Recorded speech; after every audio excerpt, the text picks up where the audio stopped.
Hello, querido fofucho, tudo bem com vocês? Professora Amanda Moreira por aqui, passando para aproveitar, otimizar e dar qualidade a esse seu tempo de carnaval. Estou aqui defendendo o que eu mais acredito. Na câmera acaba ficando ao contrário, mas você sabe muito bem que aqui a fofucha ela é completamente apaixonada pelo SUS. Prof, não cai mais SUS no concurso, uma pena. Eu lamento muito, porque eu acho um conteúdo fundamental para a gente quando entende e fala sobre saúde, mas todos os outros itens que a gente tiver importantes para o concurso, a gente vai discutir aqui juntos, tá certo? Fiz um mistão de conteúdo para gente, boa parte de saúde pública que eu considero bastante prevalente, bastante importante de discutir, tem um pouquinho de discussão de ética, tem um pouquinho para a gente conversar também sobre fundamentos de enfermagem. Vamos lá. Vou corrigir com vocês as questões e aí a gente vai discutindo os assuntos, relembrando os temas das aulas teóricas. Combinado? Vamos para dentro que período de carnaval, período de folga é sempre um período maravilhoso para que a gente consiga estudar. E esse é o objetivo aqui junto com o ideal. Nessa questão de número 1, eu trago para a gente a seguinte questão. Dentre os objetivos abaixo, assinale aquele que não faz parte dos objetivos da vigilância epidemiológica. A vigilância epidemiológica é aquela estrutura do Ministério da Saúde que visa entender como a dispersão das doenças dentro da população para que novas medidas sejam tomadas a partir da observação da mudança dos fatores condicionantes e determinantes de saúde e que a gente consiga propor medidas eficientes de prevenção, controle e também tratamento. Dentro dos objetivos que a vigilância epidemiológica tem, na letra A diz identificar fatores etiológicos na gênese das enfermidades? Sim, com certeza. É a vigilância epidemiológica que vai dizer o porquê, como começam as doenças, como começam os agravos dentro da população. Por que determinada doença ou agravo acomete este público? Qual é a justificativa, qual é a característica que define bem isso? Então, identificar o porquê, Gênesis sempre dá aquela ideia de início, certo? É sim um objetivo da vigilância epidemiológica. Na letra B, a assistência às pessoas por intermédio de ações de promoção, proteção e recuperação da saúde, com a realização integrada das ações assistenciais e das atividades preventivas. Essa assistência de promoção, proteção e recuperação da saúde, ela não é um objetivo da vigilância epidemiológica, e sim é uma das ações de aplicação do SUS, que eu estou aqui com o arquinho, lembrando bem da importância. Me parece já essa incorreta, vamos ver as próximas. Descrever a distribuição e a magnitude dos problemas de saúde nas populações humanas, com certeza. Eu preciso saber o quão essa doença e esse agravo afetam a população para a gente ter noção do que fazer, do tamanho das medidas a serem tomadas. Proporcionar dados essenciais para o planejamento, execução e a avaliação das ações de prevenção, controle e tratamento das doenças e para o estabelecimento de prioridades, com certeza. É a vigilância epidemiológica que vai fornecer para a gente valores, dados e informações para que as medidas corretas sejam tomadas. Então, aqui está perfeito na número 1. A gente realmente tem a letra A, C e D como objetivos, a letra B acaba não sendo, tá certo? Na número 2, assinale a alternativa abaixo que conceitua o que são doenças emergentes. Falando de doença emergente, eu lembro para vocês que existem dois principais termos, aquelas que são emergentes e as que são reemergentes. As doenças emergentes são aquelas doenças que têm um potencial grande de aumentar e vem aumentando nos últimos anos. São doenças que começam a afetar a saúde das populações de uma forma mais importante. Então, me dá uma ideia de início, de algo que está começando agora pela primeira vez. Já o termo reemergente, toda vez que eu coloco o re na frente de um termo, eu estou tendo a ideia de retorno, de recomeço, de reinício. Então, as doenças reemergentes são aquelas que já tinham sido controladas, mas voltam a aumentar nos últimos tempos. Como doença reemergente, a gente sempre pensa em sarampo, sífilis, o Ministério da Saúde considera como doenças reemergentes. E em relação a doenças emergentes, a gente entende que basicamente Zika e chikungunya sejam doenças emergentes, são doenças relativamente recentes que vêm aumentando. Aí, dentro das definições, na letra A diz para gente que são doenças que surgem com impacto significativo sobre o ser humano. Sim, elas podem ter esse impacto. Letra B, são doenças bastante conhecidas que estavam controladas e voltaram a aparecer numa determinada população. Se ela foi controlada e voltou a aparecer, é porque ela está voltando. Se está voltando, ela é reemergente. Letra C, doenças que associadas a fatores demográficos, ecológicos e ambientais voltam a aparecer. A gente não vai pensar em nenhum termo importante para a gente em relação a isso, não. E doenças que são transmitidas ao homem por vetores, menos ainda, não tem relação nenhuma. É, de fato, a letra A, o nosso gabarito. Está acertando tudo, está gabaritando, está falando, professor, isso aí está fácil, eu já sei. Então, vamos com tudo, que a gente tem muita coisa para discutir. Na questão de número 3, eu tenho a seguinte questão. A respeito da notificação compulsória, é correto afirmar que, na primeira, a notificação compulsória é obrigatória para os médicos, outros profissionais de saúde ou responsáveis pelos estabelecimentos de saúde públicos e privados. Com certeza, eles são os responsáveis. Eu sempre falo para vocês na aula de notificação compulsória que, para pessoas que não estejam incluídas dentro do serviço de assistência, eu posso sim ter as ações de saúde, as questões de notificação compulsória. Os leigos podem realizar, eu posso ter uma pessoa que tem suspeita de que há algum tipo de violência, de algum tipo de dano aconteça no seu vizinho ou alguém próximo, ele pode notificar, ele pode ir até a unidade de saúde informar, mas ele não é obrigado. Agora, quem trabalha na assistência, o médico, o profissional de saúde e o gestor, esses sims é ótimo, né? Esses sim têm obrigação total de realizar a notificação compulsória. Na segunda, a notificação compulsória será realizada apenas diante da confirmação de doença ou agravo? Essa é uma questão bem recorrente. Não, não é a partir só da doença, da confirmação, não. Já na suspeita, eu já tenho que notificar. A 2 está errado. A comunicação de doença, agravo ou evento de saúde pública de notificação compulsória pode ser realizada à autoridade de saúde por qualquer cidadão que dele tenha conhecimento. É o que eu acabei de falar, é uma possibilidade. Ele está dizendo que isso é obrigação? Não, ele está dizendo para mim que é uma possibilidade, verdade. E na número 4, a notificação compulsória semanal será feita à Secretaria de Saúde do município do local de atendimento do paciente, somente com confirmação de doença ou agravo de notificação compulsória, somente deixa essa alternativa errada. Então, certas estão para a gente a primeira e a terceira afirmativas. 1 e 3, a gente encontra gabarito na letra C.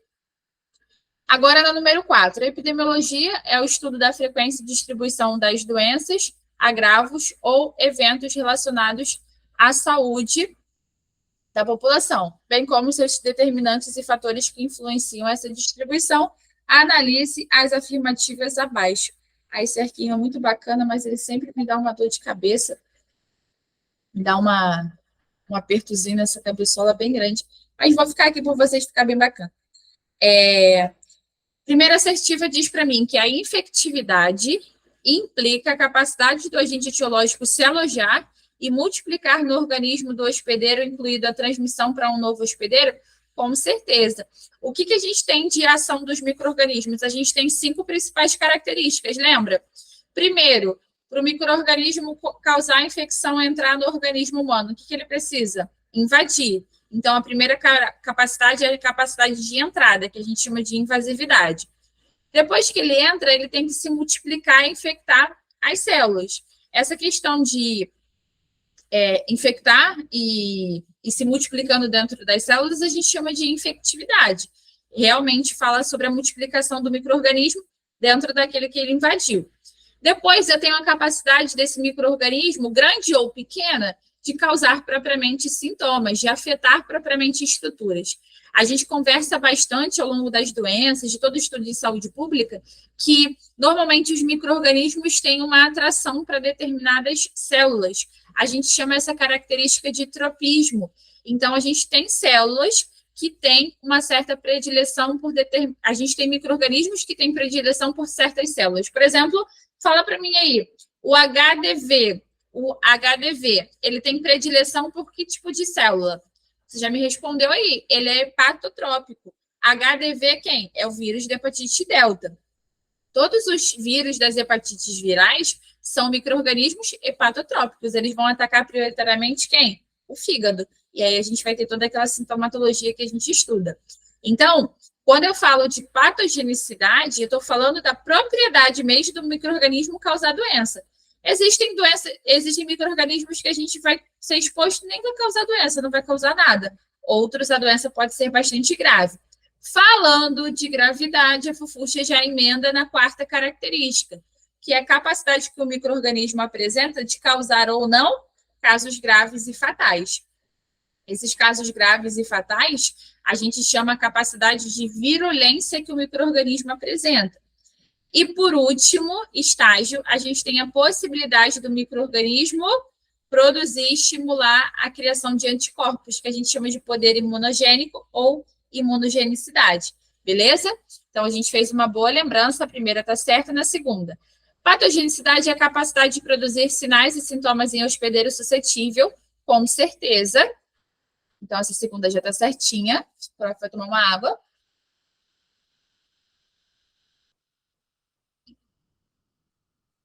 Virulência relaciona-se à quantidade de vírus produzida. Virulência não tem relação direta alguma com vírus. Sai dessa aí, esse lado, Abino. Imunogenicidade é a proporção de não doentes corretamente identificados, não quer dizer lé com cré, não tem nada a ver com nada, né? Misericórdia. Muito errado, então aqui certo para a gente realmente só a primeira e segunda assertivas. Questão número 4, gabarito alfa.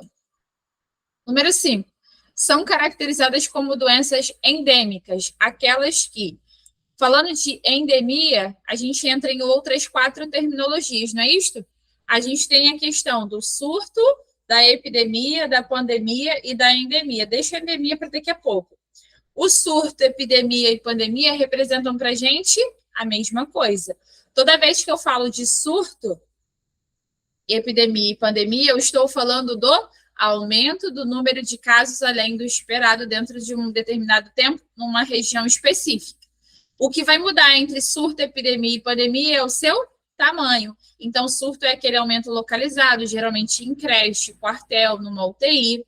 A epidemia é quando essa dispersão do aumento do número de casos atinge uma região maior, que não é possível mais correlacionar os casos, a gente não tem mais uma ligação entre os casos, a gente já tem uma dispersão mais estendida, e pandemia foi para a cucuia, todo tipo de controle, a gente tem aqui uma questão de doença de caráter global, mundial, tá certo? Esses 3 significam a mesma coisa, o que muda é o seu tamanho. Em relação à endemia, é aquela presença constante, é aquela possibilidade de determinada doença em uma área onde já é esperado doença ou agravo. Letra A. Possuem sintomas insidiosos. Sintomas insidiosos são sintomas silenciosos. As endemias não necessariamente vão ter sintomas silenciosos para assim serem consideradas. Não tem nada a ver disso, nada a ver com isso. Escapam ao controle epidemiológico. Sim, a gente tem a possibilidade de termos termos que as doenças escapam ao controle epidemiológico, mas aqui era a única que não tinha. Quem escapa do controle epidemiológico? Quem vem mais do que o esperado? Surto, epidemia e pandemia. Aqui não pode ser a letra B, nem por um decreto. Ocorrem habitualmente dentro de uma região geográfica. Dentro de uma região geográfica, habitualmente, me parece boa essa, e não vejo erro. E na letra D, produzem imunidade natural do hospedeiro. Se vai produzir imunidade ou não, é uma característica que o micro-organismo tem de quê? Fala para mim, essa característica de produzir ou não imunidade. A gente tem a característica do poder imunogênico. Agora, falar que a doença endêmica vai causar ou não, não tem a ver. Certo? Para a gente, na número 5, era de fato letra C. Perfeito. Agora, a gente vai colocar verdadeiro ou falso em relação à influenza. Influenza é gripe, causada pelo próprio vírus influenza. Os 3 tipos de vírus que a gente tem conhecido são os subtipos A, B e C. O A é o mais importante, mais variável. A maior parte dos casos são quadros gripais, tosse, febre, mau estado no corpo. E é possível a síndrome respiratória aguda grave, assim como a possibilidade da chamada também influenza pandêmica. Em relação à influenza, o período de incubação dura de 1 a 4 dias? Com certeza. A gente tem uma doença aguda. Os sintomas são bem rapidinho, logo depois da exposição aqui está certo. A transmissão direta, pessoa a pessoa, é mais comum e ocorre por meio de aerossóis, expelidas pelo indivíduo infectado com o vírus influenza ao falar, espirrar e tossir. Eventualmente, pode ocorrer transmissão por gotículas, pela inalação de partículas residuais que podem ser levadas a distâncias maiores que 1 metro. Aqui a gente tem uma expressão de gente mais velha que a gente fala assim, bolou as trocas. Bolou as trocas é o quê? Trocou as bolas. A definição máxima de transmissão da influenza é por gotícula. Existe possibilidade mais incomum de transmissão por aerossol? Sim, mas a gente está aqui nessa alternativa invertido, então aqui é falso.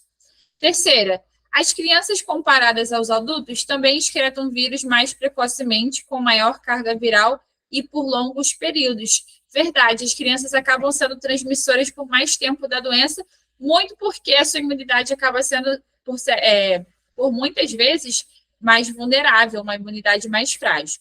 E na última, a implementação das precauções padrão constitui a principal medida de prevenção de transmissão entre pacientes e profissionais de saúde e deve ser adotada no cuidado de todos os pacientes, com certeza.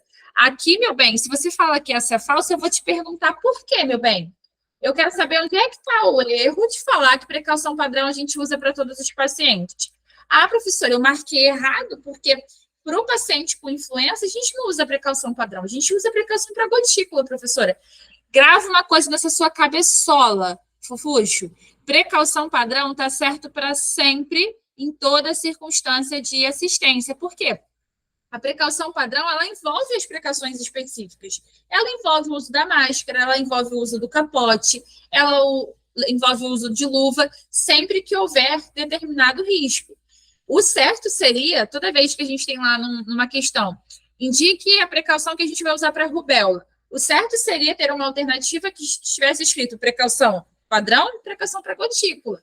Indique a precaução que a gente vai usar para varicela. Precaução padrão, precaução para aerossol, precaução para contato. Ok? Então, pelo amor de Deus, você não coloca isso aqui como falso, porque não tem nada a ver com nada. Ok? Número 7, já sobre o SARS-CoV-2, que é o agente causador da Covid-19, doença marcada por 5 fases de sintomas.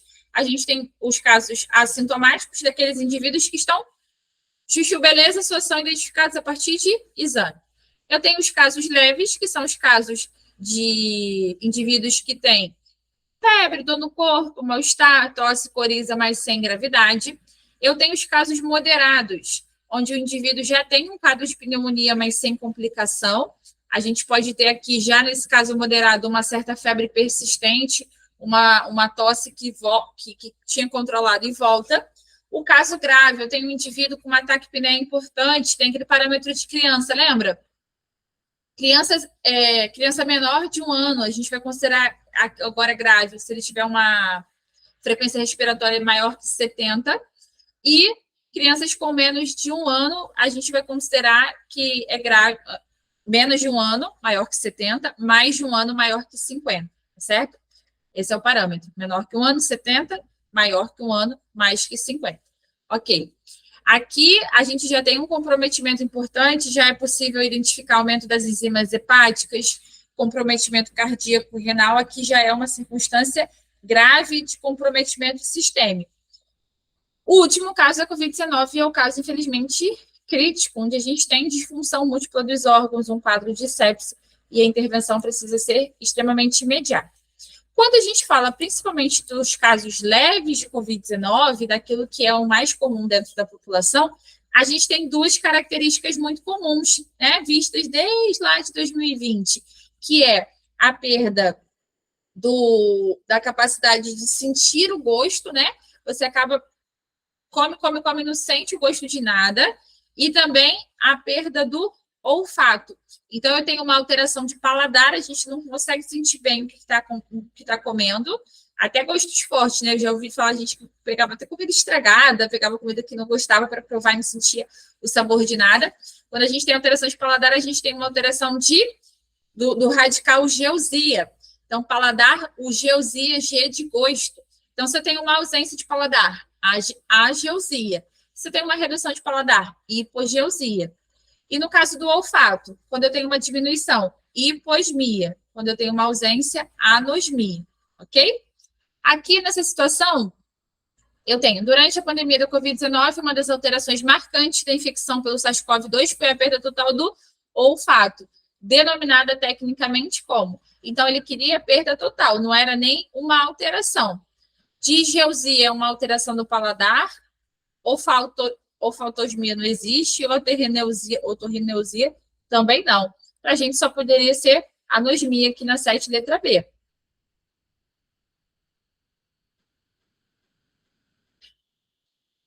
Agora, sobre a cachumba. Lembra para a prof aqui? A cachumba é uma doença que tem qual o nome técnico? Fala aí, do outro lado que eu estou te ouvindo. Qual é o nome técnico da cachumba? Isso, excelente, muito bom.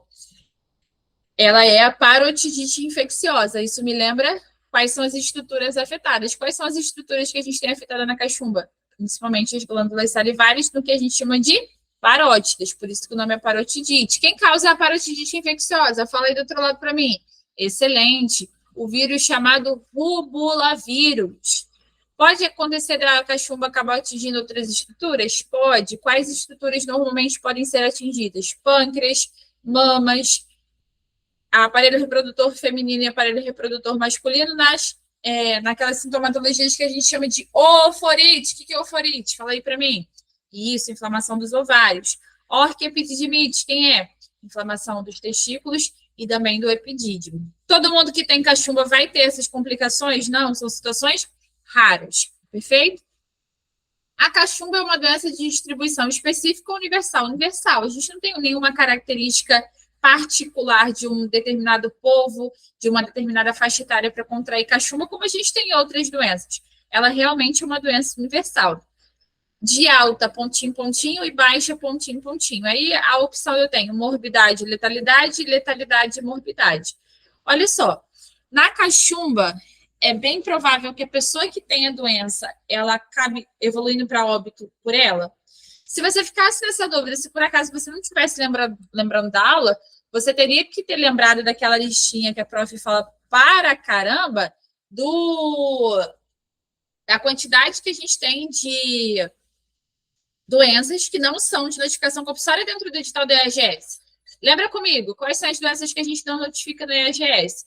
A gente não notifica cachumba, herpes zoster, doenças diarreicas agudas, rotavírus, infecções sexualmente transmissíveis e quem é o novo? É a oncocercose. Então, nessa lista que a gente já decora das doenças que a gente não vai notificar, a gente tem a cachumba. Então, meu bem, como que uma doença que a gente nem precisa realizar notificação compulsória, ela vai ter alta letalidade e baixa morbidade? Claro que não. Ela é uma doença que acaba infectando muitas pessoas, por isso que a morbidade é alta.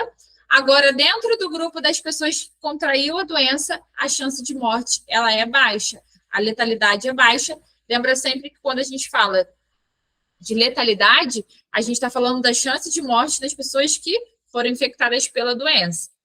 Agora, na número 9, o sinal de complica é um dos achados semiológicos do exame físico que devem ser investigados pela equipe de saúde nos casos suspeitos de difteria, dengue, sarampo ou nenhuma das alternativas.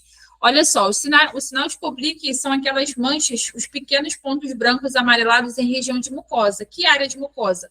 Região de mucosa perto do terceiro molar, palato mole, conjuntiva e mucosa vaginal. O sinal de complique ele é um sinal considerado como um sinal pré-exantemático, então ele surge antes dos exantemas. Exantemas estes que têm características de serem exantema, máculo-papular, morbiliforme. Pronto, você já matou. Quem é o exantema máculo-papular morbiliforme? É o exantema que a gente tem causado pelo morbilivírus, que é o vírus do sarampo. Depois que os exantemas estão instalados, é possível que a pessoa melhore ou piore. Se ela melhora, ela entra na fase de remissão. Se ela piora, ela entra na fase que a gente chama de toxemia, que é onde, por ação do próprio vírus, que tem uma característica de diminuir a imunidade, a pessoa acaba contraindo a chamada superinfecção viral e bacteriana. Algumas circunstâncias de sarampo podem evoluir para óbito, tá certo? E depois, naquela fase de remissão, quando a pessoa vai melhorando, essas lesões vão escamando. O que acontece?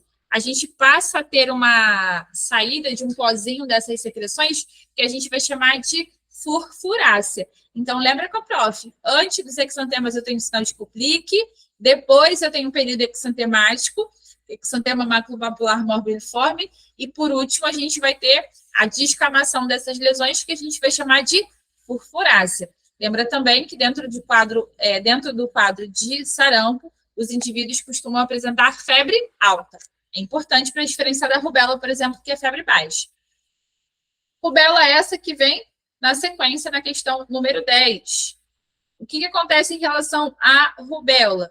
Na maior parte das pessoas, a rubéola é bananada. Ah, tá bom, rubéola, tranquilo, já teve. Brasil, não vai acontecer nada. Qual o problema da rubéola? Quando a infecção atinge mulheres grávidas. O vírus tem capacidade de passar pela placenta e pode causar o quê? Fala aí para mim do lado. Isso pode causar uma formação, pode causar microcefalia, pode ocasionar, infelizmente, o aborto, pode ocasionar morte fetal e até parto prematuro. Então, a nossa maior importância sobre rubéola é a rubéola na gestante infectando o bebê, que caracteriza a chamada síndrome da rubéola congênita. Você, pelo amor de Deus, você não vai confundir isso na sua prova. Você não vai colocar, por exemplo, se ele te perguntar assim, qual é a circunstância, assinale a circunstância que caracteriza bem rubéola e síndrome da rubéola congênita. Aí você vai marcar lá, só para me estressar, só para me tirar desalinhar meus chakras. Aí você marca aqui, a síndrome da rubéola congênita é transmitida por gotícula. Olha, não escangalha minha bicicleta, por gentileza. Como que síndrome da rubéola congênita vai ser transmitida por gotícula? Claro que não, benção. Síndrome da rubéola congênita vai ser aquela infecção que a mãe vai passar para o bebê. Como é que a mãe passa para o bebê, benção? A mãe passa para o bebê através da via transplacentária. Professora, quando você fala de mãe transmitindo para o bebê, você está falando da transmissão vertical, não é, prof? Isso, eu estou falando da transmissão vertical. E, prof, dentro da transmissão vertical, a gente tem transplacentária, parto e aleitamento, não é, prof? Com certeza. Então, professora, toda doença que a gente fala que a mãe transmite para o bebê, ela transmite dentro dessas 3 formas? Aí não. Uma coisa é uma coisa e outra coisa é outra coisa. Toda vez que eu tenho uma mulher com a infecção e ela pode passar para o bebê, depende do micro-organismo. Existem doenças que podem ser transmitidas por via transplacentária e pelo parto, como é o caso da sífilis. Existem outras que só são transmitidas no parto, que é o caso da gonorreia. E existem ainda aquelas que podem ser transmitidas durante a gestação, no parto e aleitamento. Dentro do seu edital, qual é a doença que eu tenho que tem essas 3 formas de transmissão vertical? Isso, HIV, só ele. Aqui a rubéola vai nos preocupar apenas no quesito via transplacentária, ok? Beleza. Em relação à rubéola, é incorreto afirmar. Toda vez que a gente vai fazer questão, a gente precisa sinalizar para o nosso cérebro. Marcelo Sampaio, que não escute a minha aula. A gente precisa sinalizar para o cérebro, que é para buscar a errada. Porque senão a gente vai na emoção, a primeira que a gente acha certa, a gente já marca. Aí não, aí você acaba se bagunçando à toa. Não faça isso.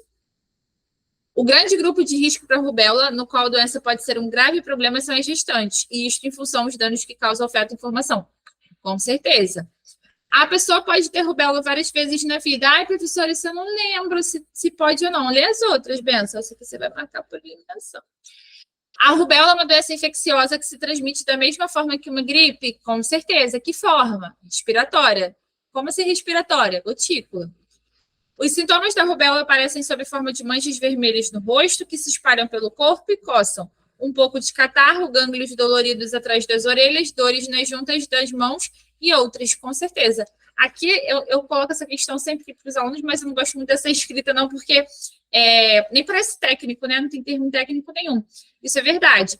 As manchas vermelhas que surgem na rubéola são chamadas de exantemas maculopapulares pontiformes difusos. Quem causa a rubéola é o vírus de nome rubivírus.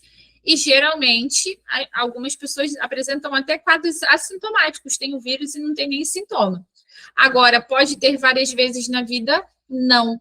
É considerada a rubéola uma doença de autoimunogenicidade. Uma vez que a gente tem infecção, a gente não vai tê-la novamente, certo? Já na 11. A varicela é uma doença benigna. Quem é a varicela mesmo? Como é que a gente conhece aí na prática? Isso, catapora. A varicela, principalmente em menores de 15 anos de idade. Quanto mais velho, a gente acaba tendo mais problema em relação à varicela. É mais frequente no final do inverno e início da primavera. As pessoas ficam mais juntinhas. A vacina contra a varicela está disponível pelo PNI em crianças a partir de... Olha só, benção. Prof, do céu, prof, me ajuda, prof. Saiu do edital o calendário de vacina. O que eu faço? Eu não estudo mais? Você estuda calendário de vacina, benção. Sabe por quê? Porque a prova do EAGS, desde o EAGS 2024, traz no edital as referências bibliográficas. Está escrito que livro ele vai cobrar o assunto. E se você for dentro do livro citado, em cada uma das doenças citadas dentro do edital, você vai perceber o quê, Benção? Você vai perceber que dentro de cada doença ele fala das vacinas. E te digo mais, dentro desse livro tem muita informação detalhada de vacina. Mesmo eles tendo tirado o item de vacina do edital, como vacina está inserida nos capítulos das doenças que estão citadas, se cair vacina na prova, eu vou achar muito bem feito e não vou ajudar aluno nem vou fazer recurso porque errou. Continua estudando vacina, mesmo porque você vai fazer todas as provas que aparecerem pela sua vida. E vacina é sempre um item muito importante. Quais são as vacinas que protegem contra a varicela? Duas: tetraviral e varicela. Tetraviral a gente faz aos 15 meses e varicela a gente faz aos 4 anos. Lembra aqui com a prof que a varicela e a tetraviral são duas vacinas que a gente faz por via subcutânea, o volume é 0,1. Perfeito. A varicela é uma infecção potencialmente grave também em gestantes. É possível que mulheres que tenham nas primeiras 16 semanas de gestação o vírus varicela tenham uma chance aumentada dos bebês apresentarem embriopatias, como cicatriz nas extremidades, baixo peso ao nascer e até mesmo microoftalmia e retardo mental. Por isso que é muito importante a gente prevenir que as mulheres tenham varicela durante a gestação. Na circunstância, preste atenção, na circunstância de uma mulher grávida se expor a uma pessoa suspeita ou confirmada de ter varicela, ela vai ter indicação de receber uma imunoglobulina. Quem é a imunoglobulina que ela vai receber? Imunoglobulina humana antivaricela. Ela deve receber essa imunoglobulina em até 96 horas depois da exposição a um caso suspeito ou confirmado, para que o organismo possa aproveitar dessa imunidade que é imunidade passiva, tá? Depois de 96 horas não tem mais indicação. Então, aqui 15 meses, questão de número 12, leia as afirmativas abaixo e cenário alternativo que corretamente indica as assertivas verdadeiras. Na questão de número 12, a gente tem a primeira. A difteria possui como agente etiológico protozoário corinibacterium diphtheriae, que você bagunça meu coreto, né? Claro que não. É uma bactéria, bacterium. A transmissão da difteria ocorre através do contato com gotículas respiratórias dos portadores por fomites ou pelo leite cru. Verdade, lembra comigo uma questão que eu falo nas aulas também. Há algumas provas atrás, o EAGS perguntou sobre difteria e a alternativa a ser marcada considerava a transmissão da difteria tanto com a transmissão com rara a questão do leite cru, fômite e respiratória. Isso aqui está no livro. Deixa eu voltar na questão que eu dei uma viajada aqui na cabeça, mas já voltei. A prova trouxe como opção a única questão que dava para ser marcada: transmissão da difteria respiratória e as lesões, porque a difteria tem aquela forma cutânea. Então, a prova de vocês já disse, diferente do que está no livro, que a transmissão da difteria pode ocorrer também com as secreções da lesão, aquela difteria chamada de difteria cutânea, que inclusive é a maior responsável pela transmissão, pela cadeia de transmissão da doença. Então, preste atenção que isso aqui é importante para a gente, ok? A prova do EAGS já considerou transmissão também pelas lesões. O período de transmissibilidade da difteria dura, em média, 2 semanas, cessando após o início da antibiótico terapia em cerca de 24 a 48 horas. Verdade. Assim que a gente começa o tratamento, a chance de transmissão cai muito. Estão certas aqui na Delta, as afirmativas 2 e 3. Na 13, sobre a sintomatologia do tétano. Quem causa tétano? Clostridium tetani. O que ele faz? Hiperestabilidade do sistema nervoso central. Como é que contrai o tétano? Através de exposição aos esporos, a toxina tetânica em objetos contaminados. Sobre a sintomatologia do tétano, assinala que não é encontrada no quadro clínico. O que a gente não espera?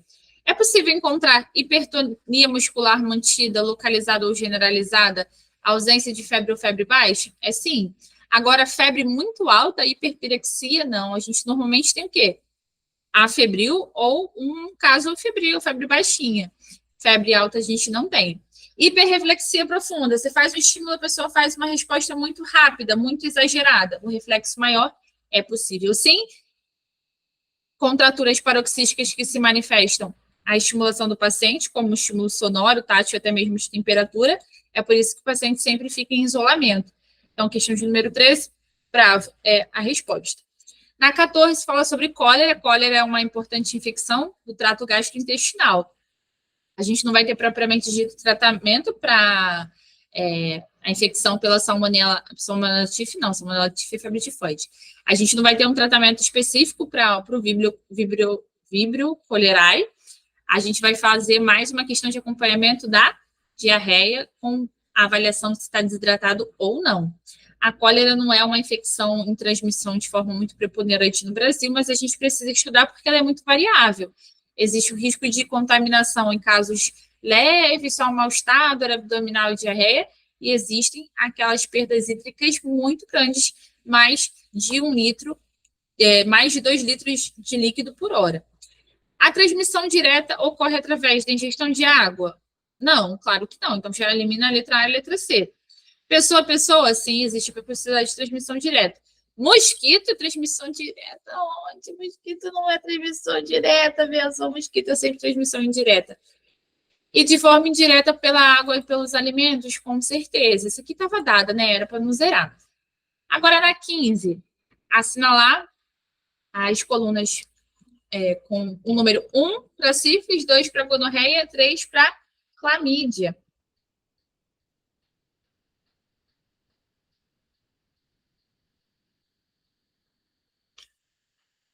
A manifestação clínica mais frequente é a epididimite, inflamação do epidídimo. Os efeitos em longo prazo podem incluir a dor crônica, risco aumentado de prenhez ectópica, a gravidez ectópica, endometrite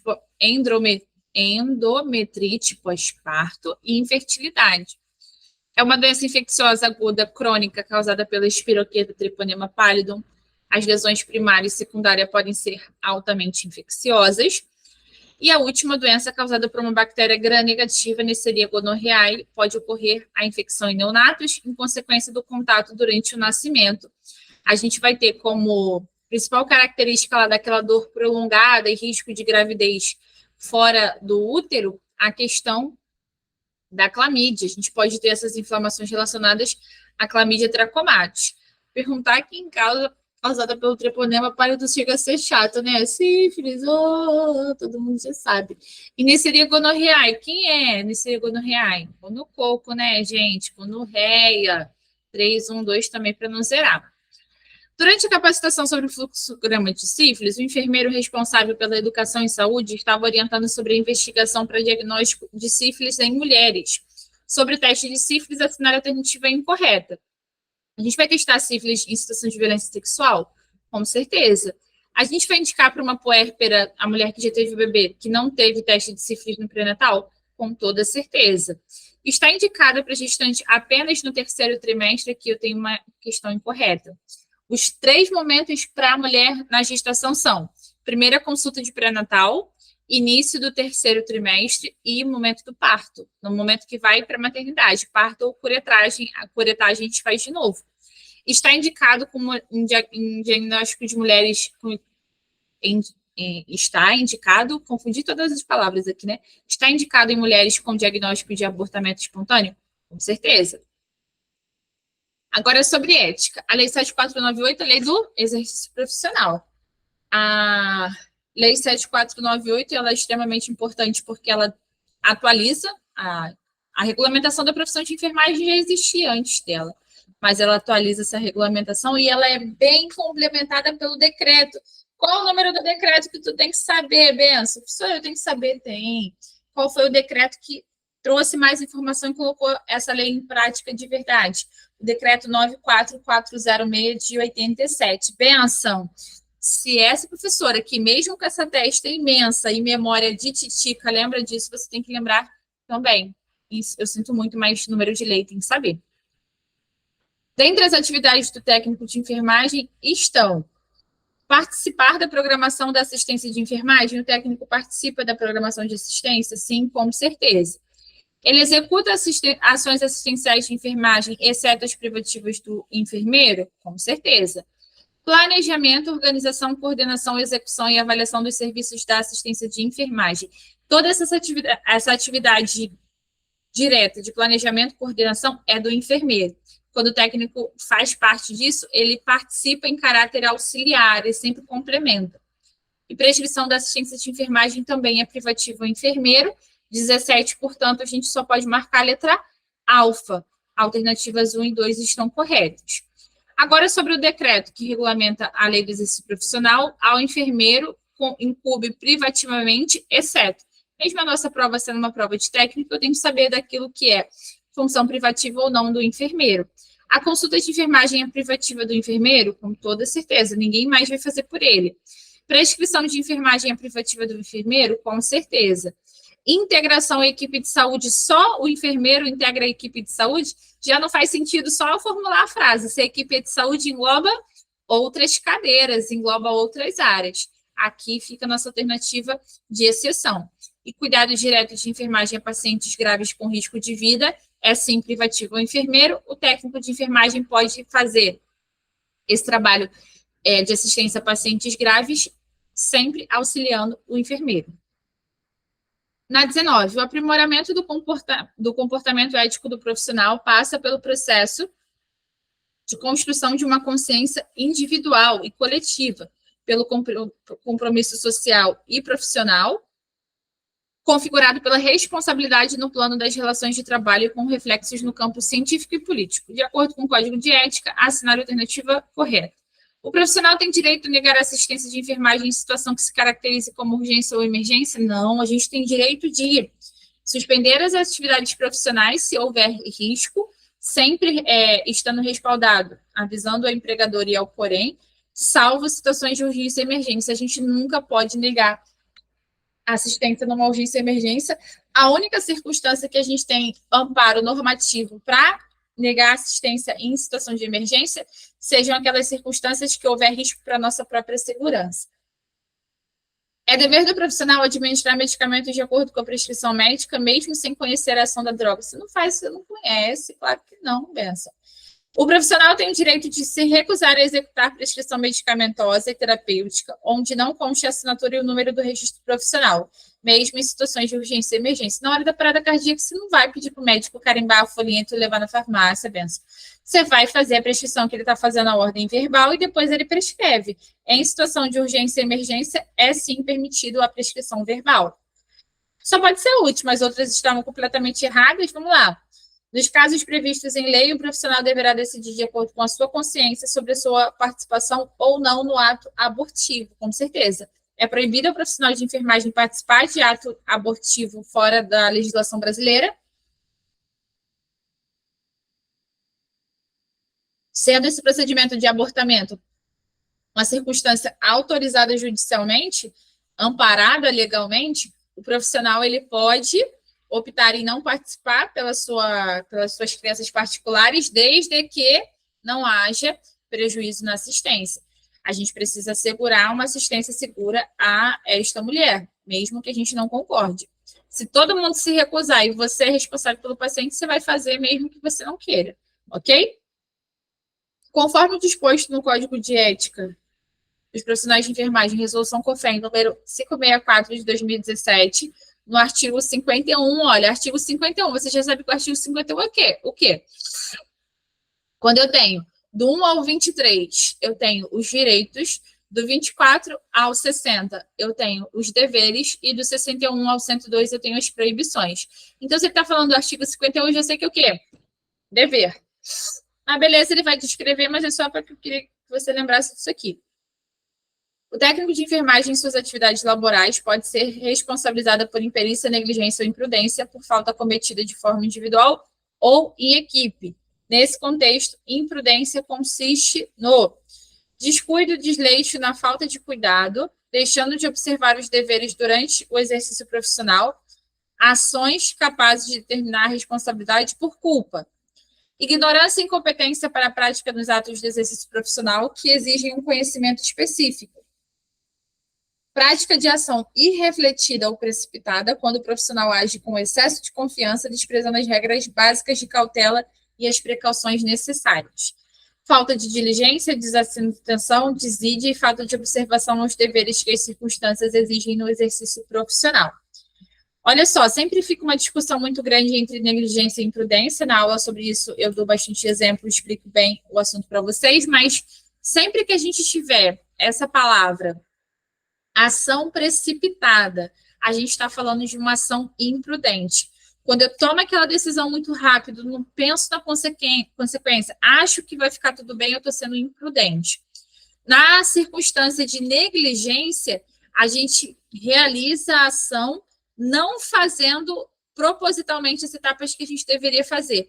Eu deixo de executar as ações como eu deveria. Eu opto por não fazê-las. Na imprudência, a gente faz, mas faz de qualquer jeito. Então, aqui, quando eu falo de prática de ação irrefletida ou precipitada, a gente tem aqui a descrição de imprudência, tá certo? E só para completar o raciocínio, no caso da imperícia, seria a circunstância onde a gente não tem a prática, a gente não tem a habilidade técnica para isso.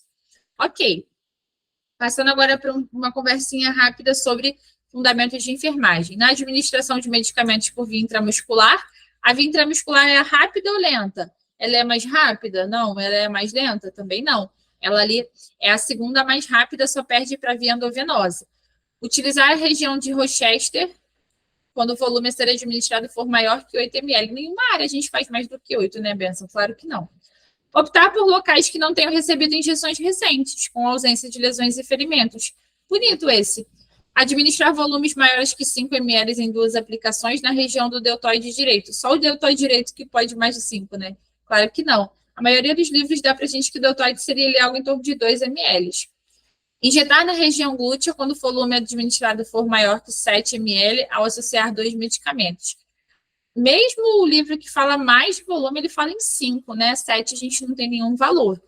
Fica de fato para a gente 21, certo? A letra B.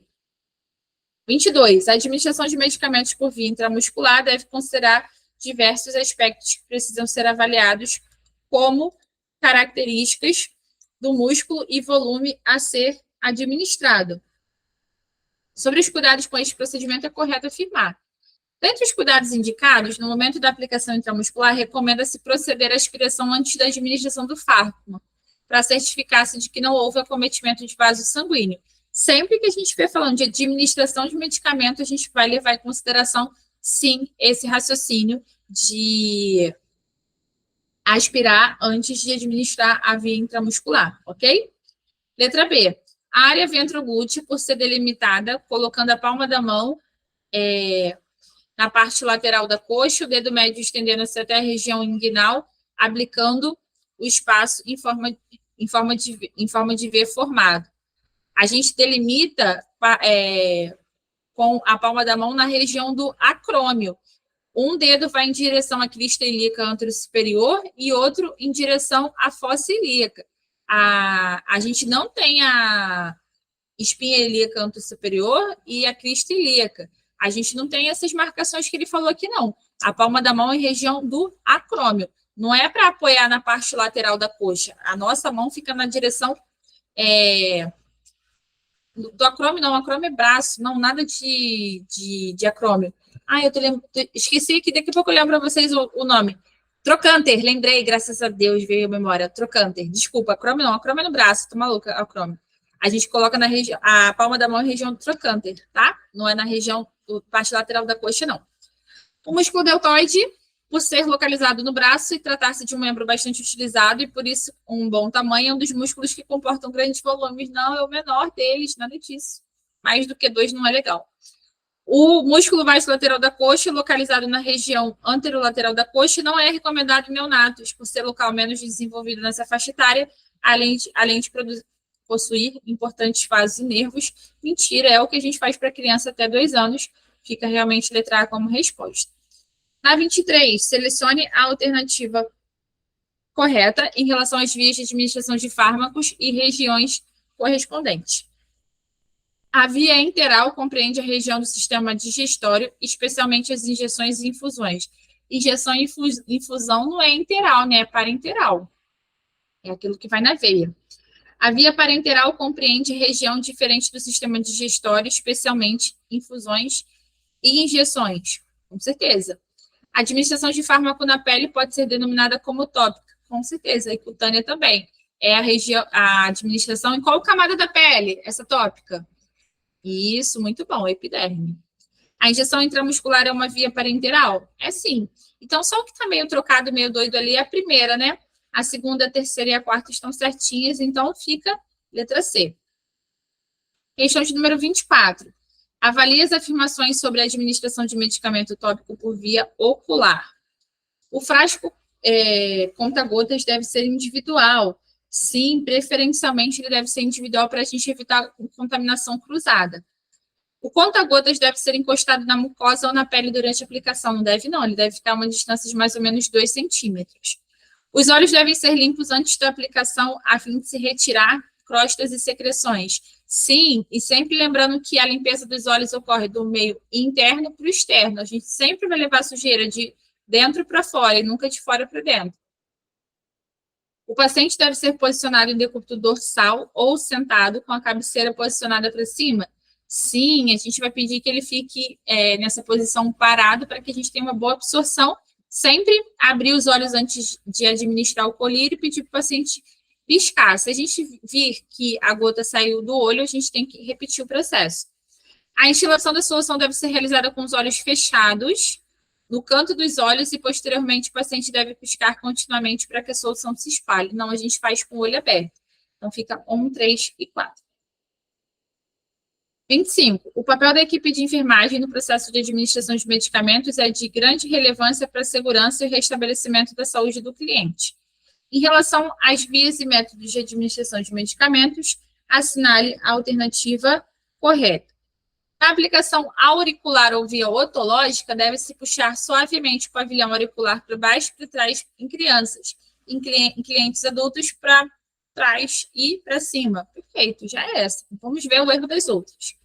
Na administração de medicação por via endovenosa, a punção deve ser realizada com o uso do garrote aproximadamente 2 dedos abaixo do local escolhido. Vai colocar o garrote no local abaixo do que você vai puncionar? Que loucura é essa? Eu, hein? Na aplicação via ocular, deve-se aplicar medicamentos na córnea. Não, a gente não vai aplicar na córnea, a gente coloca no canto interno do olho e ele vai, ao piscar, vai sendo absorvido por toda a região oftálmica.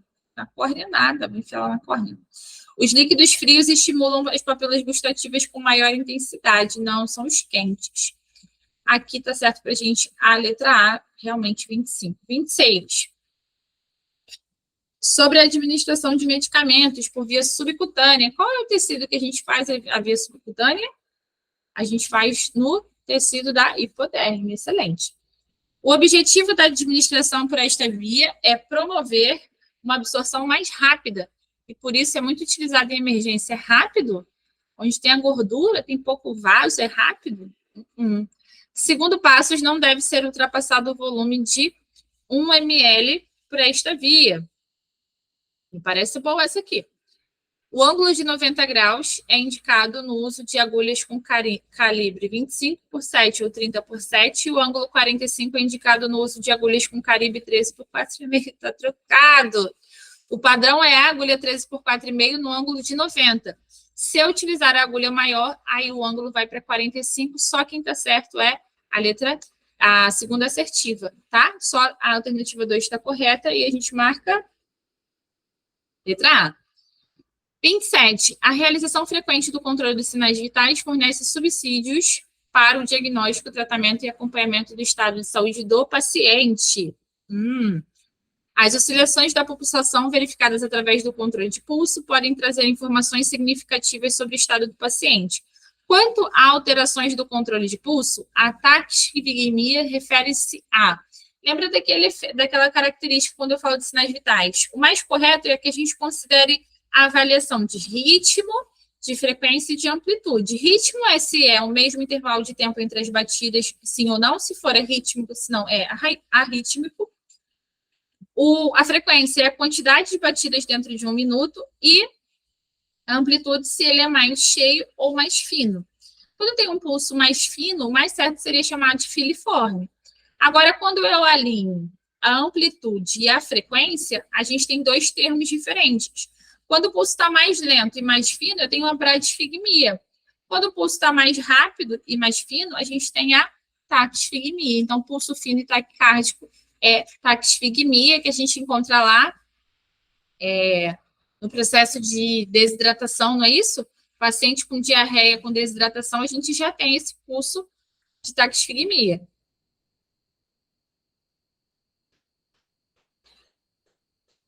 A pressão arterial é a força exercida sobre as paredes de uma artéria pelo sangue pulsando sob a pressão a partir do coração. O sangue flui através do sistema circulatório por causa das alterações de pressão. Ele movimenta-se a partir de uma área de alta pressão para uma de baixa pressão. A pressão arterial reflete as interrelações entre, vou ler da letra D para cima, débito cardíaco, sim, resistência vascular periférica também, a gente precisa saber como é que esses vasos respondem, principalmente na periferia. Volume de sangue afeta demais a questão da pressão arterial. Elasticidade do sangue. Gente, quando eu falo de elasticidade, eu falo de estrutura. Quando eu falo de substância, ela vai ser mais viscosa. Eu não vou ter elasticidade do sangue, não. Esse é um termo errado, ok? Elasticidade é para estrutura e a gente vai pensar principalmente em falar de elasticidade quando a gente falar das artérias. Geralmente, a gente usa elasticidade para falar das artérias, e quando eu falo de veias, a gente fala de resistência. É o termo mais utilizado, porque realmente é a artéria que ela vai se abrir para receber o sangue, e depois ela vai impulsionar o sangue para o resto do corpo, e as veias, elas recebem esse fluxo, por isso que elas precisam ser avaliadas em relação à sua resistência, ok? Então, não é por esse motivo. Na letra C, resistência arterial está errado, a gente vai medir a resistência vascular periférica, volume de sangue estava certo, viscosidade do sangue estava certo, e elasticidade venosa não tão certo, melhor seria a arterial. Letra B, débito cardíaco, com certeza, o volume de sangue ejetado dentro de 1 minuto, é o volume de sangue vezes a frequência cardíaca. Resistência vascular central, não, a gente precisa saber da periferia, como a gente está recebendo esse sangue ejetado pelo coração. Volume de sangue, sim. Elasticidade do sangue, não. E elasticidade venosa, também não. Só poderia ficar para a gente a letra A, realmente. O débito cardíaco, a resistência vascular periférica, o volume de sangue, a viscosidade do sangue. Aí fala para mim, você acha que vai ser mais fácil ou mais difícil para o coração bombear? Se esse sangue está mais viscoso ou se ele está mais líquido? Prof, se ele está mais viscoso, a gente vai ter que fazer mais força. É a mesma coisa do canudinho. Quando eu estou tomando um milkshake e ele está mal batido, quando está bem denso ali, eu tenho uma dificuldade de sugar. Se ele está bem líquido, se eu tomo uma água com canudinho, a força que eu faço é menor. Então, a força do coração, de acordo com o fluxo de pressão arterial, vai variar realmente se esse sangue é mais denso ou não. 28, letra A. A intensidade é, sem dúvida, o aspecto mais saliente da dor. A dor é quem? Quinto sinal vital. Diversos instrumentos confiáveis e com boa correlação entre si foram desenvolvidos. Trata-se de instrumentos não invasivos. A dor é extremamente subjetiva. A gente não tem como mensurar a dor, mas a gente tem como classificá-la de acordo com o que o paciente mostra e fala para nós. A escala, que é utilizada com a apresentação de figuras, com mímica. Olha só aqui a chave do negócio. Figuras com mímica apresentada em cada face desenhada, sendo que a expressão de máxima tristeza corresponde à classificação com dor máxima, indicada também como escala para crianças, escala de faces de Young Baker, né? Poxa, estava na questão. Essa aqui também era outra para você não zerar. E para encerrar, a gente tem a questão de número 30. Na questão de número 30, a gente fala um pouquinho sobre higienização das mãos. Higiene antisséptica das mãos é o ato de higienizar as mãos com água e sabão comum sob a forma líquida. Essa utilização de água e sabão comum, sabão líquido, ela é a higiene simples das mãos. Tá falsa essa aqui. A higiene antisséptica é o uso de água e produto antisséptico. Essa seria a definição correta. A utilização de preparação alcoólica para a higiene das mãos sob as formas gel, espuma e outras, na concentração final mínima de 70%, ou sob a forma líquida entre 60% e 80%, tem como finalidade reduzir a carga microbiana das mãos e pode substituir a higienização das mãos com água e sabonete líquido quando as mãos não estiverem visivelmente sujas. A gente pode utilizar o álcool quando a gente vai mudar de sítio cirúrgico dentro do mesmo paciente. A gente pode utilizar o álcool antes e depois de colocar as luvas. A gente vai utilizar o álcool quando não tiver sangue nem fluido nas mãos. O objetivo é reduzir a carga de bactérias, com certeza. E na última, mais clássica do que eu dizer: oi, Fufuxo, meu nome é Amanda. Nada a ver aqui. Uso de luvas substitui a higienização das mãos. Se eu falar isso para minha mãe, ela marca aqui como falsa e você não vai errar isso. Deve-se higienizar as mãos antes e após o uso de luvas? Com certeza. Agora, a primeira parte da frase deixava errada. Então, aqui fica falso. Fofuxos, muito obrigada por esse tempinho que a gente aproveitou juntos aqui nesse feriadão de carnaval. Espero que você continue focado no seu objetivo, que você continue firme naquilo que você quer para você e tenha certeza que vale a pena no final disso tudo o esforço que a gente vem fazendo. Toda hora, todo minuto, tudo aquilo que a gente dedica em busca do nosso sonho vai trazê-lo mais perto da gente, tá certo? Conte sempre com a Fofuxa. Lembra de seguir lá no Instagram também, @prof_Amanda Moreira, e a gente vai se falando até aí. Até lá, ok? Beijão, fiquem com Deus e até a próxima.